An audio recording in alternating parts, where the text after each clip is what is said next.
This is the Power Producers Podcast, where we are refining and redefining the sales game.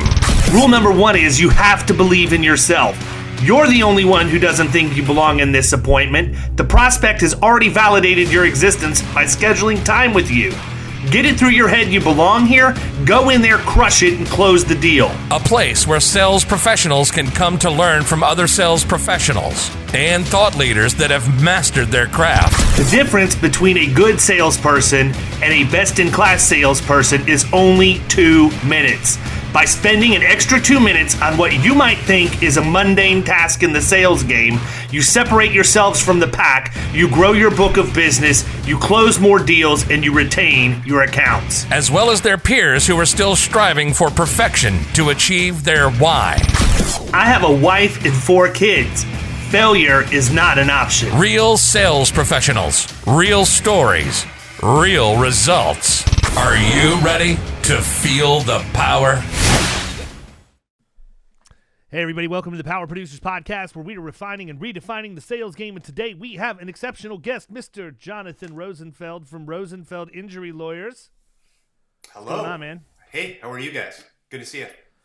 Good. Doing good. You know, I think probably a lot of people are interested as to why we would be having an attorney on an insurance show, but I think that actually this We do whatever we want. That's why. Yeah, this may actually end up being one of the best episodes we've ever done, because I think that a lot of times this is like anything else in life, Jonathan, right? I mean, I think that a lot of people that are in my peer group probably feel like we should have an adversarial relationship with a lot of people in your peer group, and that attorneys are bad and people are out to screw employers or other drivers or whatever else. And so my goal over the course of the next, little bit of us talking is to get rid of that perception and help people see kind of what things look like from your point of view. Because again, I don't know that people who do what Kyle and I do always slow down to ask the questions and understand and try and figure it out. Now, we can talk a good game, and we can say that we're doing that in the sales process, and we're doing that with our prospects. But,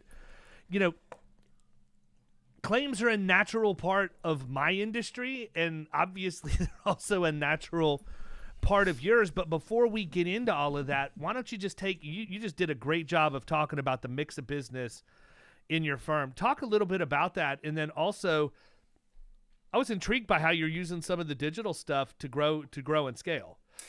Yeah, I mean, well, first off, I'm a personal injury attorney based in Chicago. I was born and bred in Chicago. I guess I was too stupid to leave. But our business really has expanded, really across Illinois, really out of state. The lines are really have sort of blurred a little bit with the practice of law, particularly for some mass tort type cases, for some other, cases where there's sort of a national scale involved. But, we handle everything from your typical, auto case to slip and fall cases.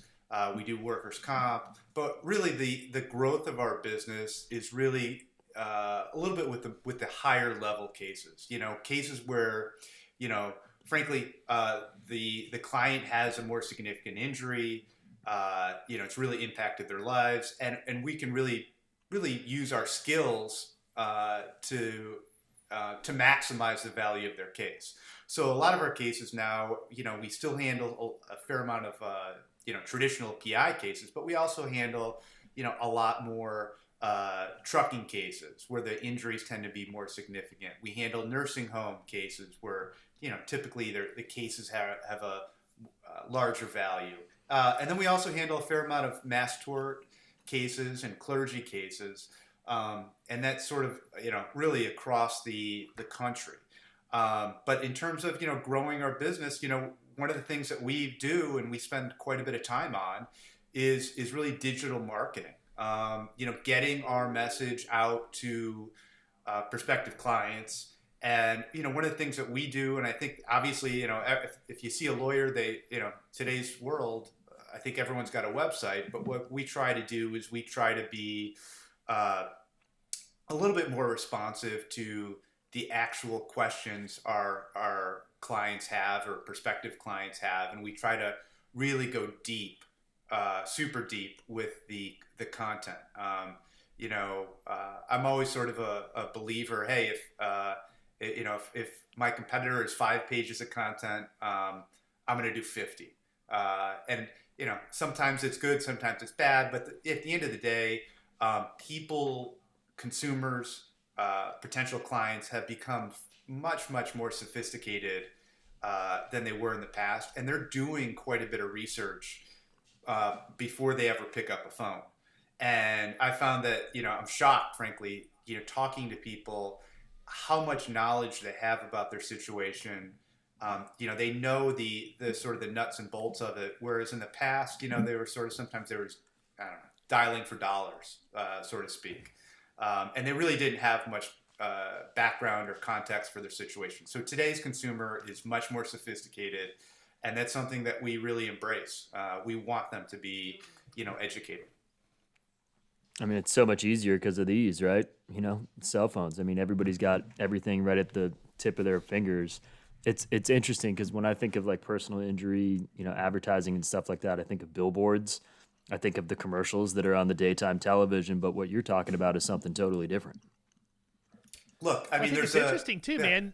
Here's the thing. How do you track a billboard? How do you track a TV ad, right? I mean, maybe if you ask somebody how they heard about you and they remember, they give you the information. But I mean, I would argue that historically it's been about brand awareness, name recognition, whatever else, right? So I think it's ingenious that, and I don't understand why attorneys wouldn't market digitally, because it's a much easier process for you to determine whether or not your ideal audience is receiving your message. Are they interacting with you? It gives you the opportunity to learn from what you're seeing in the data and then crafting your message in a way to fine tune and make it better. I mean, I'm glad to know. I mean, from a marketing perspective, I think it makes all the sense in the world. I don't know why more attorneys don't gravitate toward that. I can't speak for all the other attorneys out there, and a lot of, frankly, you would be surprised. The level of quality content really has just jumped drastically, really, in the past 2, 3, 5 years. A lot of people, frankly, they don't do it because sometimes it's easier to write a check than to come up with content. And to really, when I say come up with content, I don't mean just, writing a 300-word blog post about, the importance of, hiring an attorney after a car accident. I'm talking about really in-depth, content about, maybe the damages you're entitled to, maybe pain and suffering you're entitled to, and really get into the case law and everything else. That's really what differentiates, content on the internet, especially in the legal space. There's just so much clutter that you really have to differentiate yourself. And I'm sure it's the same with other areas as well. But, I don't know. I think a lot of times people just, in particular, lawyers get very frustrated when they don't see immediate results with their websites, with their digital marketing, and they just sort of throw the towel in and say, screw it, I'd rather, pay whatever it is, get the ad on the radio, get the billboard up, and, there is probably a place for it. It's just a different way of skinning the cat. Well, the problem is it works, right? I mean, and that's the whole thing. Direct mail still works. You're only going to get a 1% to 2% response rate if you're lucky. Like if you're best in class, you're going to get a 1% to 2% response rate, but you're going to get a response rate. And you're 100% right. I don't think that that's isolated to attorneys. I think it's that anybody out there that's trying to do digital marketing and content-based marketing has to have a level of patience to allow all of the stuff to just even recognize that content exists, let alone getting into search engine optimization and everything else. I mean, the blogging game and the content creation game, video and otherwise, is a long play. You have to be willing to dedicate yourself on a daily basis for a prolonged period of time, or at least maybe not daily, but on a regular cadence for a prolonged period of time in order for that to catch and stick. And what I see more than anything else is people giving up literally right before the flywheel catches. And I've been back to be the beneficiary of that. I've had multiple producers over the course of my career that we had on a content distribution and blogging strategy that did it really good for like 2 or 3 months. and they didn't see immediate gratification, instant gratification from it, and so they quit. And then 2 or 3 weeks later, leads started coming in from all of the stuff that they had done, and they were no longer in the organization, so I basically got free leads for it. But, I mean, I've been doing content marketing for almost 20 years at this point. And, you know, it's funny because people will say, well, I see your stuff, you know, you came out of nowhere. No, not really. If you go back, there's videos of me 15, 20 years ago doing the exact same thing that I do today. I just never quit, and a lot of other people did. You know, I think, you know, it just goes to show that you got to just be persistent and really, you know, there is no, this sounds very, I guess, primitive, but there really is no end to this. You know, if your competitor is also creating content and, you know, you have to do more. And every day, it doesn't matter the industry, you gotta, you know, you gotta just get out there and you gotta do it, because if you don't, you know, the guy down the street is gonna be doing it. So, you know, it is a long-term play, and, you know, there is no, you know, just set it and forget it. You know, I am shocked. You know, we revise web pages, sometimes 6, 8, 10 times, before we'll sort of let it sit. And even after we let it sit, it's not done. We got to go back to that, you know, in 4 months, 6 months, a year, you know, and probably, you know, refresh the content, you know, get some new stats in there, probably improve on it. You know, everyone's gunning for that, you know, top slot, you know, and if you're not updating the content, some other person will. I think that lack of patience that you mentioned, David, is the same thing that we were talking about earlier, how people are a little bit more educated. It's the phones, man. I mean, like, you can get a notification back instantly on just about anything. You know, you get texts, and people's patience is just, I know I'm totally guilty of it. I mean, it's just gone, it's gone down so low. But I think that's a big part of it. I'm glad I was not a parent in the 80s, right? Because when I was a kid, we were sent outside to play. There were no cell phones. Dude, you know, yeah. So there was I was no just call thinking waiting. about that. No call waiting, my friend. If somebody was trying to get a hold of my mother, they were going to get a busy signal. Busy tone, yeah. You know, and I just think about all of the things now. Yeah. Like, I know pretty much, my kids are at daycare right now. I can log in and watch on my phone what they're doing while they're at daycare. I don't do it because I just can't. I would be gone in that rabbit hole forever. But, you know, I was just talking about this with my grandmother this past weekend, man. It's like you knew when the streetlights came on that you had to go back home and it was dinner time. You knew that, like, you had a 3-yard limit on either side of the house of where you were playing, and you know that's just how it was. And now it's like, I don't even know where to begin. Yeah, we didn't come home to get bottled water and drink it with our pinky up. We drank from a garden hose. I didn't even know that water didn't have a rubber aftertaste to it until I was like 15. Something just hits different with that cold hose water, man. Tastes better, doesn't it? It's crazy. But no, I mean, the thing is, you know, but the thing is now also, you know, as a business owner, you know, you have to realize that, you know, sort of the level of impatience out there when it comes to, you know, whatever industry you're in. You know, I am shocked, frankly, and sometimes disgusted by the fact that, you know, I'll have people call me at, you know, 10, 11 o'clock at night, and, you know, we're really methodical about returning calls and everything, but at 10 minutes later, they're calling back. Why haven't you called me? Why haven't you called me? And I mean, at some point, because it's midnight, bro. Yeah, I mean, you should. I got better things to, you know. I mean, maybe if it's a good case, of course, I'll do it. But no, the truth is that because I'm three bourbons deep and I'm sitting on my patio, like. Yeah, I look at it this way, man. There's like this many people that I'll take a call from at that time of night. You know, business related. Yeah, sure. People don't respect that.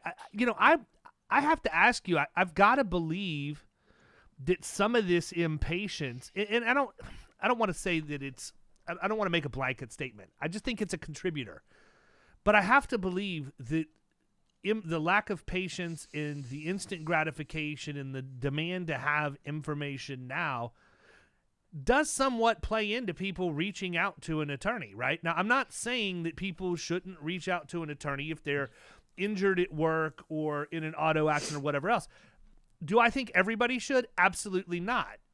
But unfortunately, the way things have gone, they have no choice in many cases.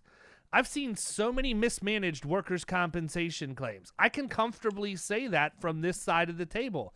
I've seen horrible adjusters on auto accidents that just get it in their mind they're going to do things one way and one way only, and they just run over people. Or the one thing that drives me nuts more than anything else, lack of communication, period. There are no emails. There are no phone calls. There's no expectations set. There's no plan to manage the expectations that are set. And people freak out. I mean, if you think about it from a logical perspective, how many major negative things typically could happen to an average person over the course of their lifetime? 1, maybe 2, possibly 3 if they're really bad drivers or danger prone or whatever. But for most people, this isn't something they're doing every single day or have experience doing. They know because they watch TV and they see how it works in television shows and movies.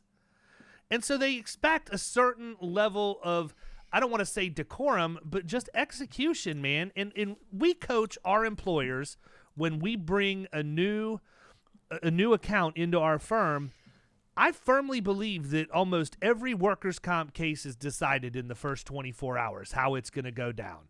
If you've got an injured worker and you don't have an employer that owns the company or somebody that's in a position of leadership that reaches out and shows them that they truly care, that they're there for them, this is why we have workers' comp, this is how it should work. Please know that if at any time something's not happening the way you feel like it should, my door's open to you. And then get them to actually follow through with that and take the calls and put the procedures in place, the timelines and all of that stuff.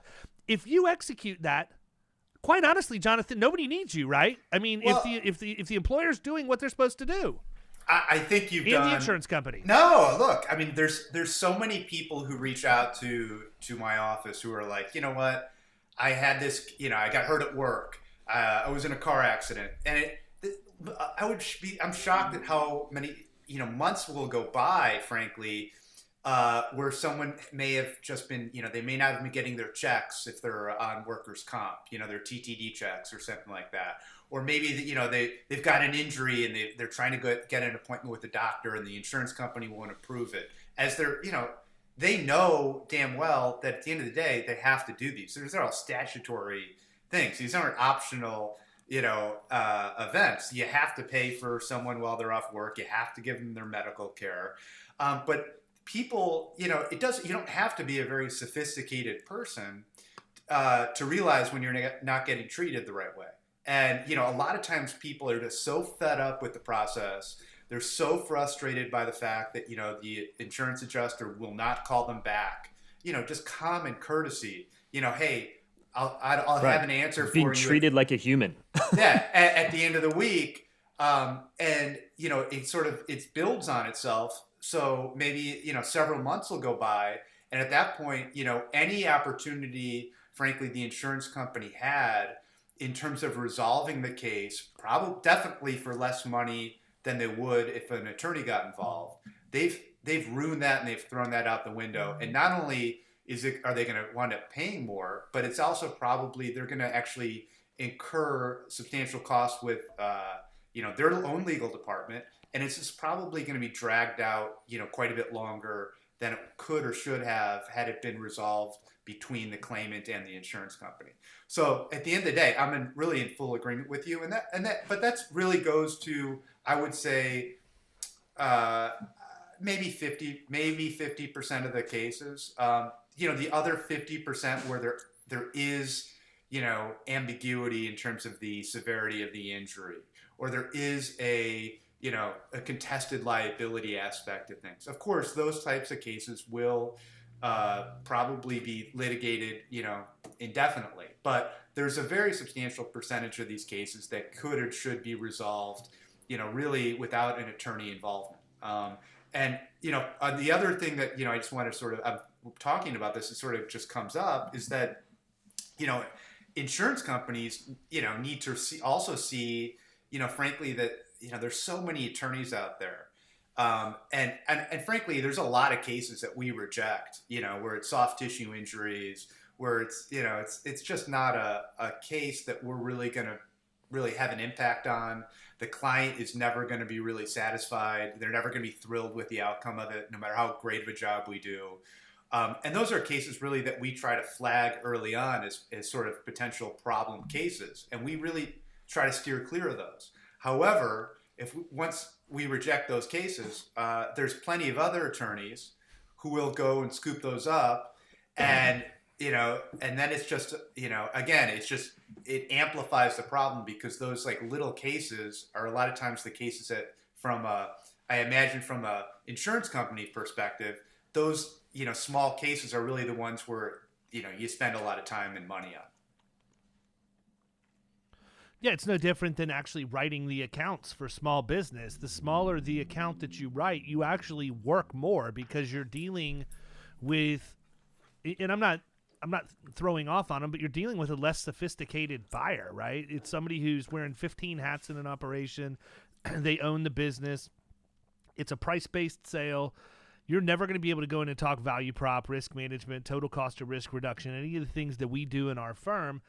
But you're going to spend a ton of time answering questions one-off. They're the one that always wants to pick up the phone and ask and expect you to answer right away. Or they'll send you an email, then call you to tell you they sent you an email, and text to let you know they left a voicemail and sent an email, right? And it's like, I've explained all of this 300 times.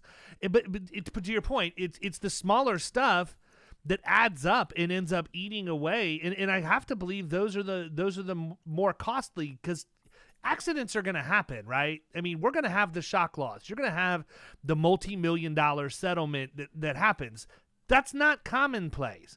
It's all of this other stuff that becomes a distraction to the daily grind that eats away at your schedule, your profit margins, and everything else, which I think is one reason why it's wise for you to gravitate towards mass tort, because it's fishing with the net, in my opinion, as opposed to fishing with a rod and a reel, and you're able to cast wider and get your messaging out and help more people that way.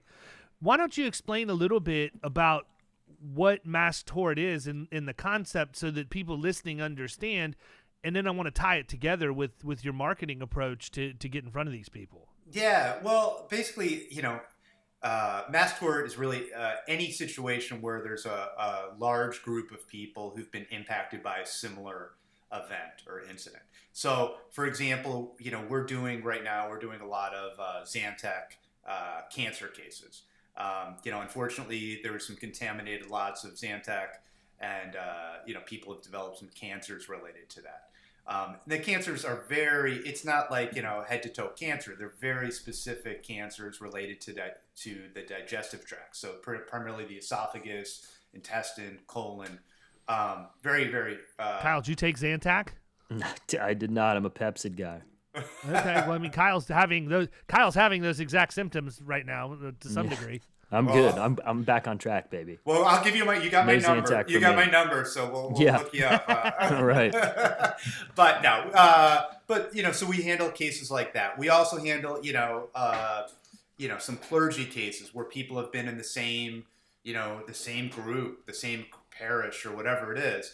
And those, from a business perspective, frankly, those cases not only, from a singular perspective, do they have more value, but collectively, it's very similar amount of work. You can almost scale your work to a certain degree, because, I'm not, if someone has a slip and fall case and we file a lawsuit, we are going to go to court, and we're going to go, a lot of times in Chicago and Illinois, they basically have a judge who is assigned the case from the time it's filed through the time it's resolved. And that judge basically, essentially, or she babysits that case through the duration, which in Cook County in Chicago, it's usually 24 to 36 month period. So it's a lot of time. It's a lot of babysitting. It's a lot of hand holding to make sure everything gets done.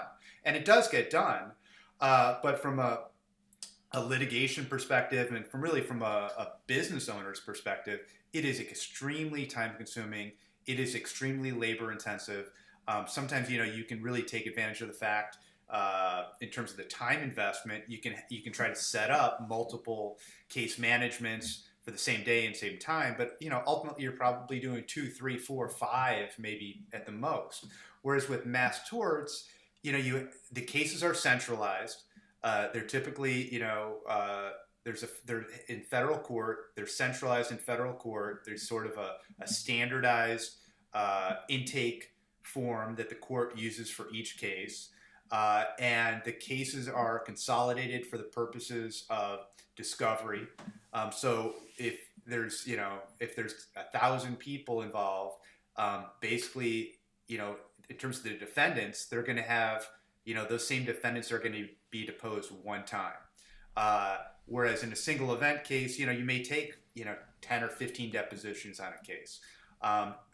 Also, just from a time management perspective, what we do with mass tort cases is we'll send out a video update sometimes, or we'll send out a newsletter update letting people know what's going on with the case, where they stand. A lot of times we just say, hey, this is not going to happen until, the fall. And generally people are very, appreciative. They're very, responsive to the fact that, hey, we're giving them an update. We just don't know when these things will get resolved. We don't know what the exact time frame is on these. And I would say the overwhelming majority of these people are very understanding, appreciative. And if, for example, if we send out an email to a few hundred people who are involved in these cases, we may get, 10, 15, 20 responses to the email or calls to our office, where percentage-wise, it's a very low percentage. No, we're happy to talk with anyone, okay? And obviously, everyone's got a different way of interpreting things, and who am I to say it's wrong or right? But again, I find that when you answer people's questions, and you sort of, address things head on, hey, these are the issues in the case, it goes a long way, and it really streamlines your workload, as opposed to just, having, 500 single event cases where you have to, basically do that individually for each person. It's a lot of time. It's a lot of work. And as you mentioned earlier, Kyle mentioned earlier, these people, they're impatient. They want to know what's going on. They want to know, what the process is. And I get it, from the perspective of an injured party, I get it. It's frustrating as all hell to, pick up the phone and say, hey, what's going on with my case today, and what's different today than it was 6 months ago or a year ago. And unfortunately, particularly over the past couple of years with COVID, we've had a lot of people who are very frustrated, where we said not much. And we just try to be as direct with them as possible. But at the end of the day, I get it. People, if you're hurt, if you're out of work, you've got stress, you've got, it goes on and on and on. It's sort of a domino effect. But, and ultimately, you got to be responsive to these people. But, we try our best, but there still is frustration. Yeah, absolutely. I mean, I think it goes without saying too, anything involving the legal process now has an even more rigid framework around it, right? Than if you're just, if I'm trying to deal with something as an employer, obviously I have certain rules that I have to follow. Also, if I'm the insurance company, there's statutory obligations that I have based on what the law says I need to do, specifically with workers' comp. That's why workers' comp to me is a breeze, because it's no real secrets as to how things should be handled or what should be done. It's all basically outlined by the state laws, and as long as you follow that, then you should be okay for all practical purposes.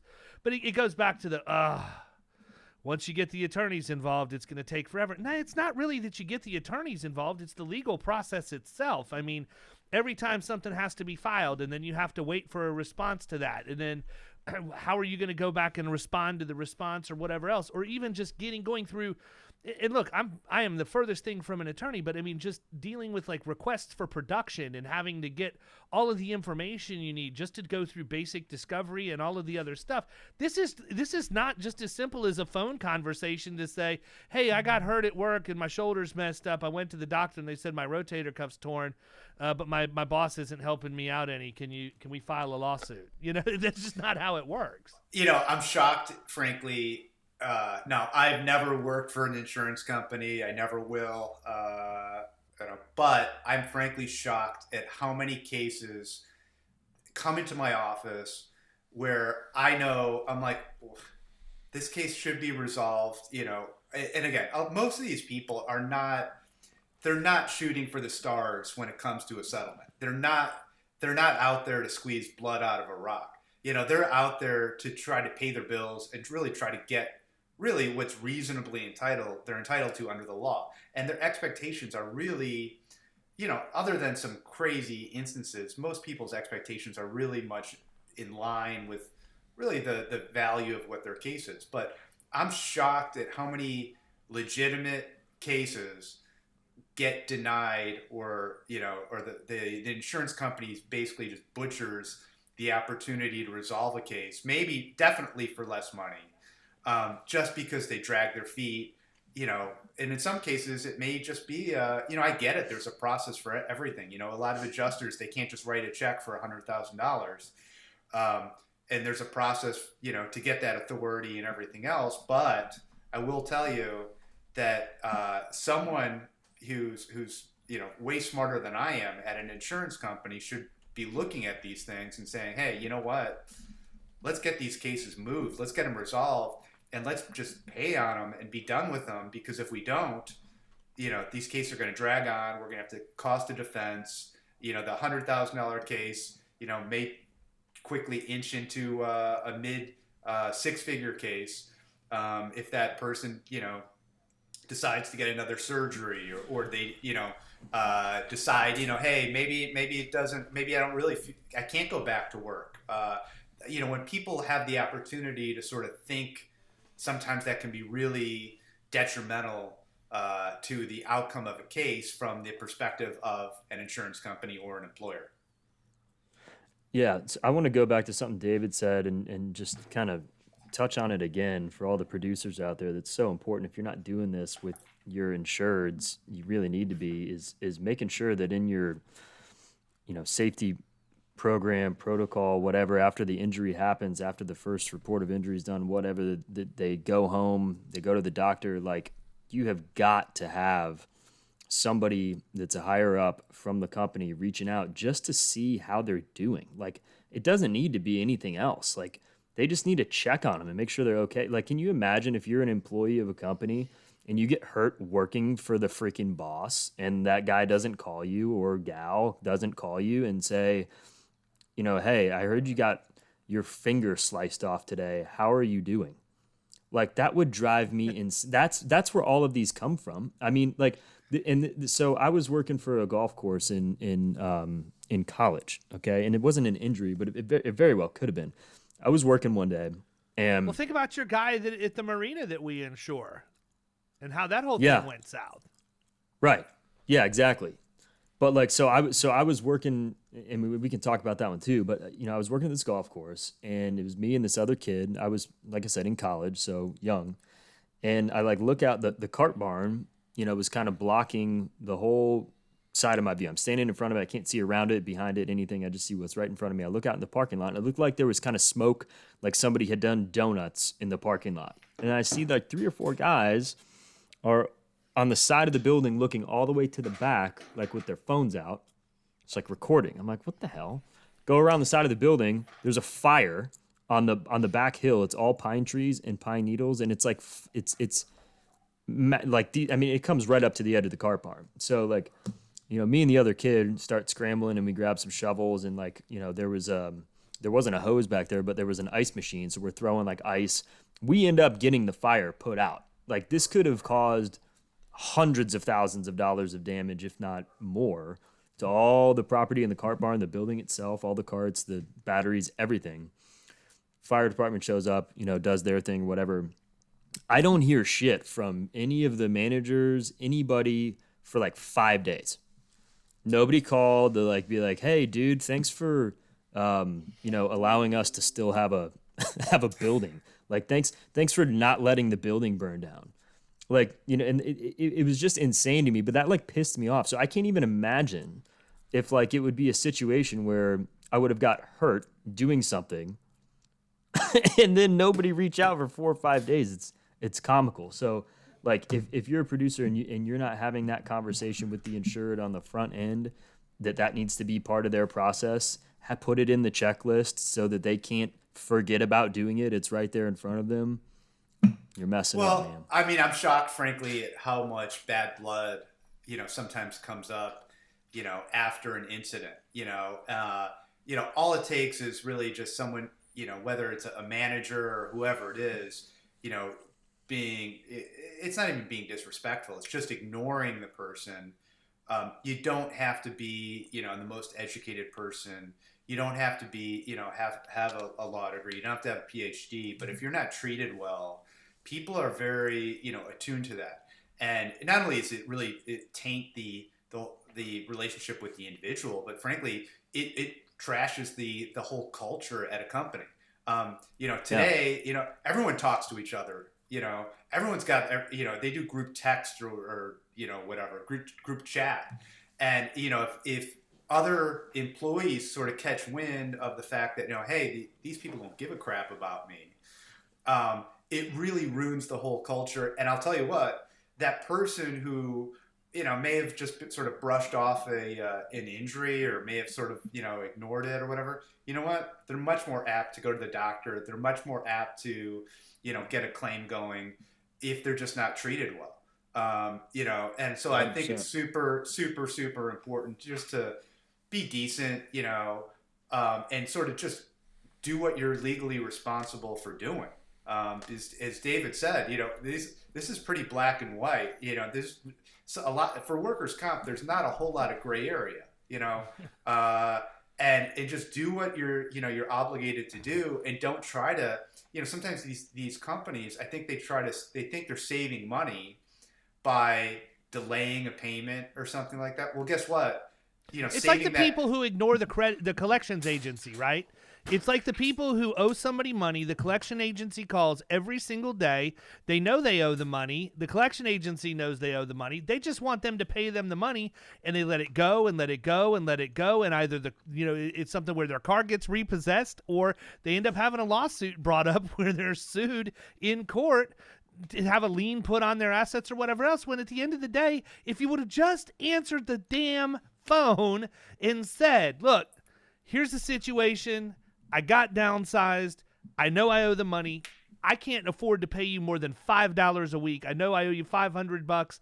I don't plan on it taking 2 years to pay you back. But can I just give you something to keep you from calling me so that you know in good faith I'm trying to do the right thing?" 99% of the time, that solves the problem, right? Mm-hmm. But people don't want to answer the phone. They don't want to have the conversation, and then it turns into something that's 10 times worse than it should be. Yeah, I mean, it's just I'm just shocked because they save a few $100s by a doctor's appointment or something like that, and believe me, that just sort of precipitates the whole situation where the injured worker all of a sudden he gets a real bad taste in his mouth, and he's like, you know what, screw these people. Not only am I going to go hire an attorney, go to the doctor, I'm probably going to get that surgery. There's people, I mean, I know this, I wouldn't, suggest this to anyone, but believe me, when people are sort of pushed into a corner and they say, hey, you know what, these people aren't treating me the right way, they're concerned, frankly, that if they don't get that surgery now, their employer's not going to really be very accommodating, in 6 months or whatever it is down the road. So they wind up getting that surgery, and that surgery is a big deal. That's a big number for these work comp cases. So again, I just think that, you got to just sort of, try to do some damage control early on, get involved, call the people, and it really does go quite a long way towards not only just resolving the case, but it also really helps quite a bit in terms of improving the morale of the company and keeping your employees. Today, there's so many people, companies who are looking to hire people.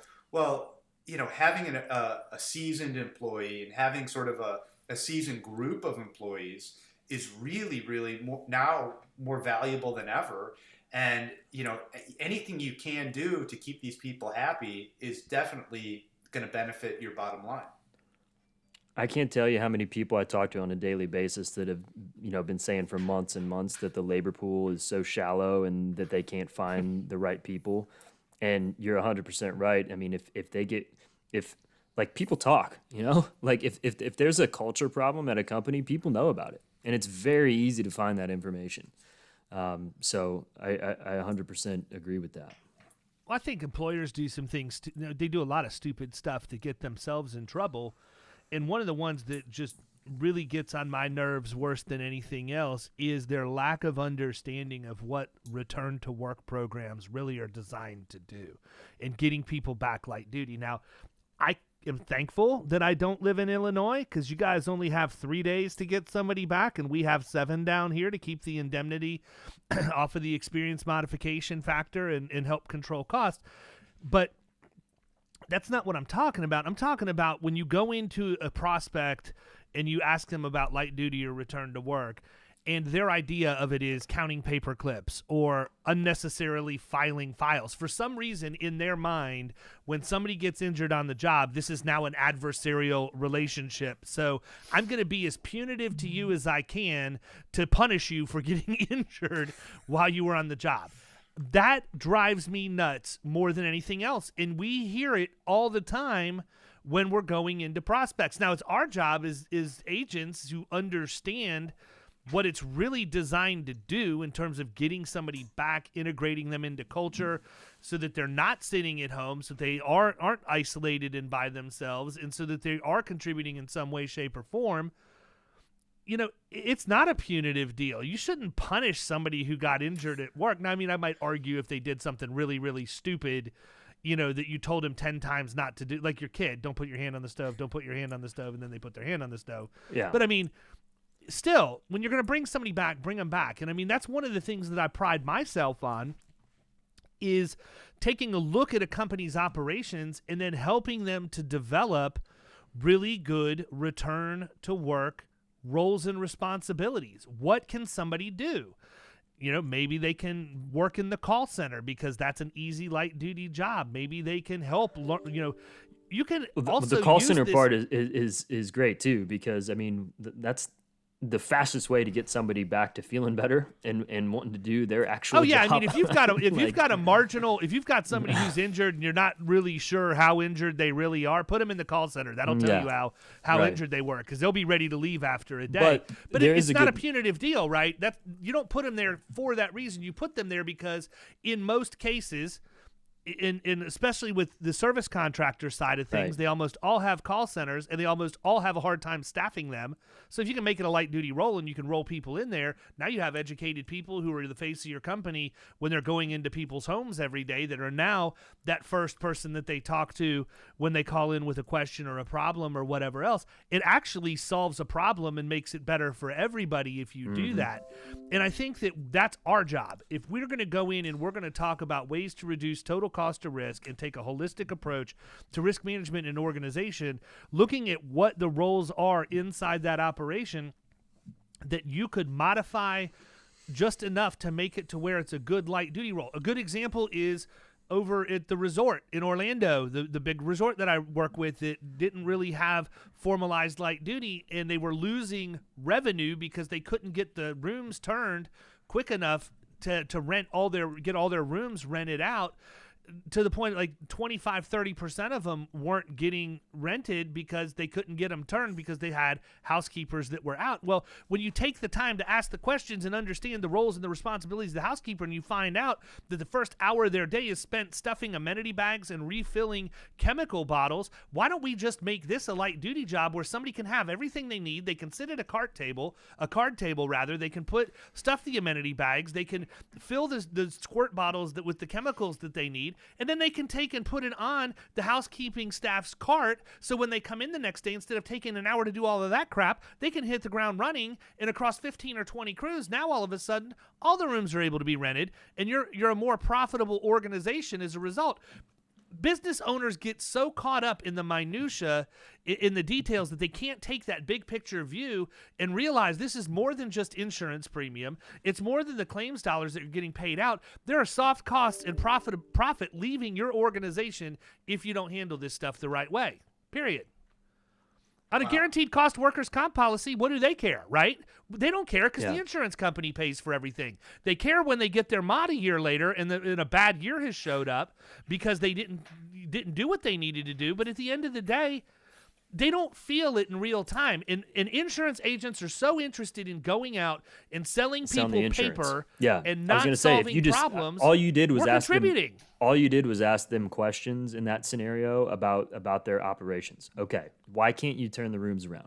What are what's the cleaning staff doing? What does their typical day look like? That probably took you maybe 10 or 15 minutes to get to the bottom to get to the bottom of what the issue was. Anybody can do that, but you're not going to do that if you're going in just trying to sell somebody insurance. Well, and I think there's another side to the coin too, in this exact same relationship for me. But they felt like anytime anybody was injured, that there was no recourse for the employer, meaning that somebody gets injured, they bring them back. They could do whatever the heck they want. They could behave any way they want. They could come to work when they wanted to, skip when they wanted to, not because they had doctor's appointments, just because they were an injured worker and felt like they were in complete control of the situation.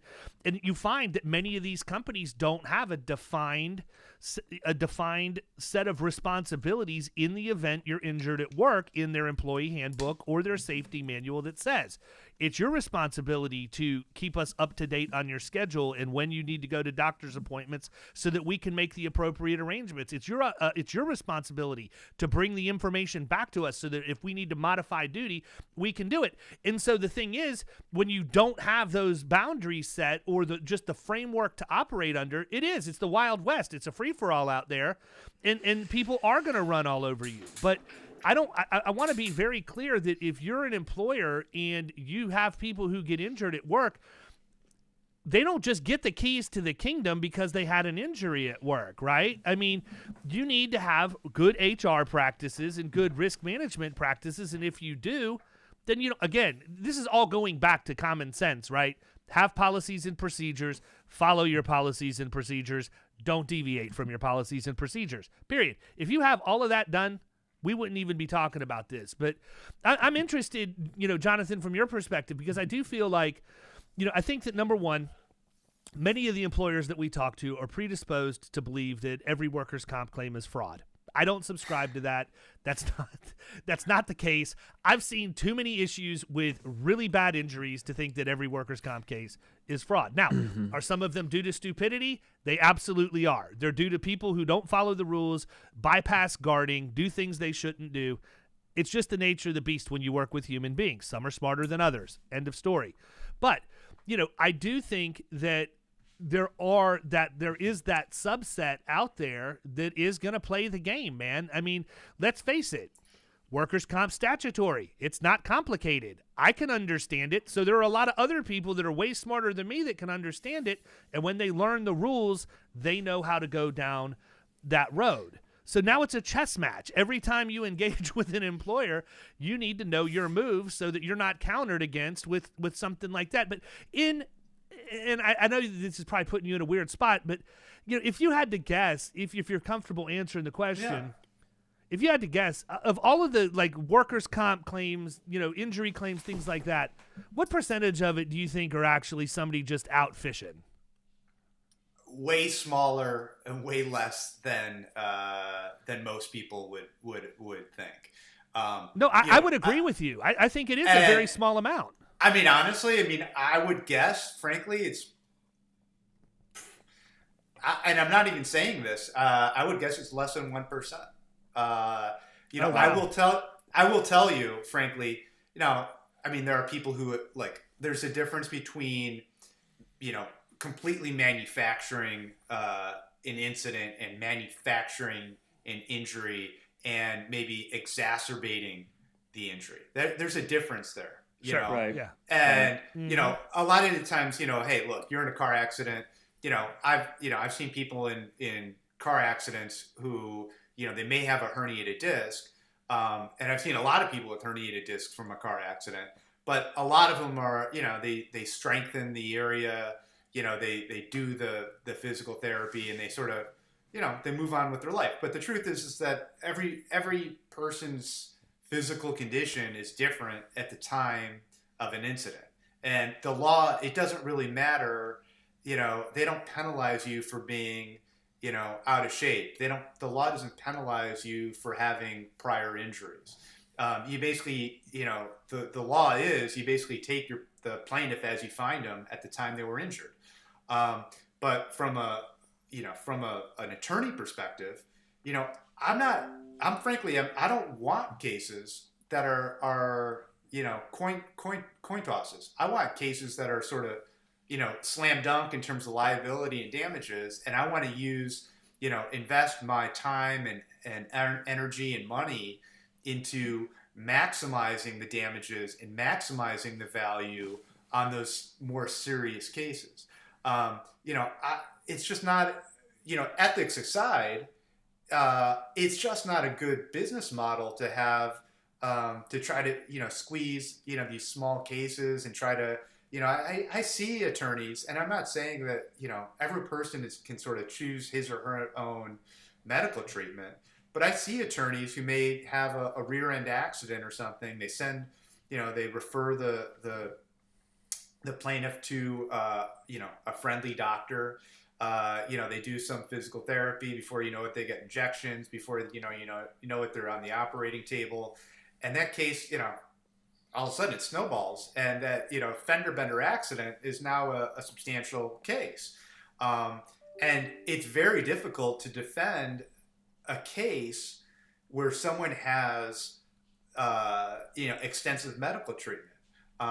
Now, would I recommend to anyone to go out and, you know, have a fusion or some, you know, serious surgery if they absolutely don't need it? Of course, I mean, I'd be crazy to, you know, tell people go out and get that fusion. You know, you may get a few extra bucks in your pocket, but the truth is that, you know, I think there are people who certainly, you know, who do need it, but I also think that there's some attorneys out there and some, you know, medical practitioners out there who see, you know, maybe a corporate, you know, account on the other side, and they may, you know, push them forward a little bit.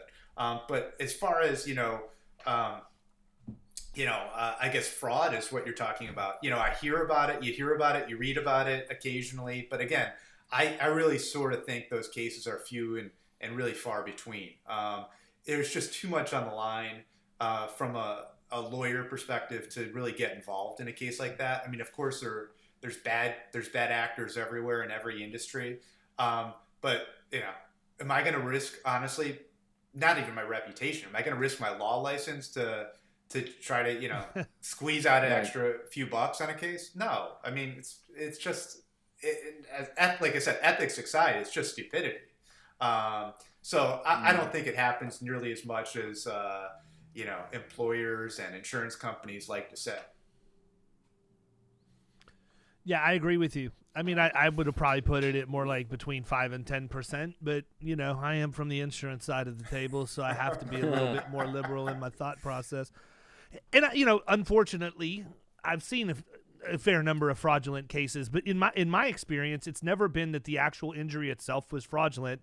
To your point, it's either exacerbated or, in my opinion, exaggerated to a certain degree, because somebody gets out, they're out for a couple of weeks, they start feeling comfortable, get a new routine, you know, I can go to the gym at 1:00 instead of going in the, you know, morning before work. And next thing you know, carriers got surveillance on them and they're out like in a moving truck or whatever. And so that's where my opinion comes from. But I agree with you. I don't think it's nearly as bad as what most people have it out to be. And I just think it's a really interesting study to see how employers react toward injured employees. I mean, that's a very broad statement, but it's an interesting study to see, and it's something I get to see every single day. You get to see it after the fact. I get to see it in real time. Look, I mean, I've had people who, they're involved in a serious, whether it's, some type of auto accident or whatever, and they say, I used to be an Iron Man or whatever before the accident. And me too. I've run 3 marathons. I don't look like it, but and and now I can't do anything. And and then we've had cases where they have done surveillance and they're taking the transmission out of their car and it doesn't look very well for a back injury or whatever it is. But again, those cases are really the exception to the rule. Today, I really think that, there's that sort of I think the insurance industry has really done a great job, frankly, of scaring people straight to a certain degree and really getting people sort of on task because, maybe their case, was worth, legitimately worth, $100,000, $200,000, $300,000. And then, they get the surveillance video and, then they're just taking whatever they can get. So I think people realize, hey, in today's age, if they're posting stuff on Facebook, if they're claiming that they're, disabled and they're in pain and they're doing a bodybuilding competition and posting on Facebook, it's going to come back to bite them. And so, I just think that people are a lot smarter than maybe David does, but that's just my take on things. So true story. You said bodybuilding.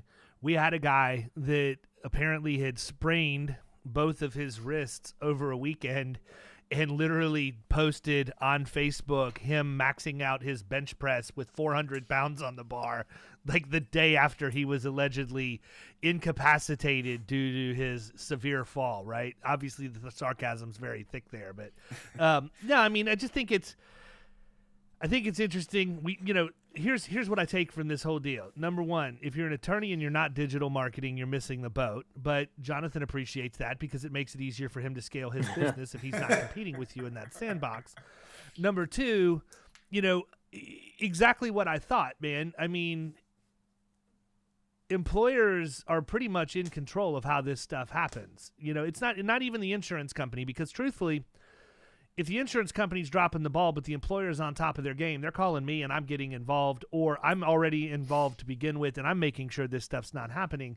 Mm-hmm. It's laxed operations on all fronts. So we could beat this horse all day long, but I'm going to be respectful of Jonathan's time. We've been going for almost an hour now, and I'm going to go ahead and wrap it up.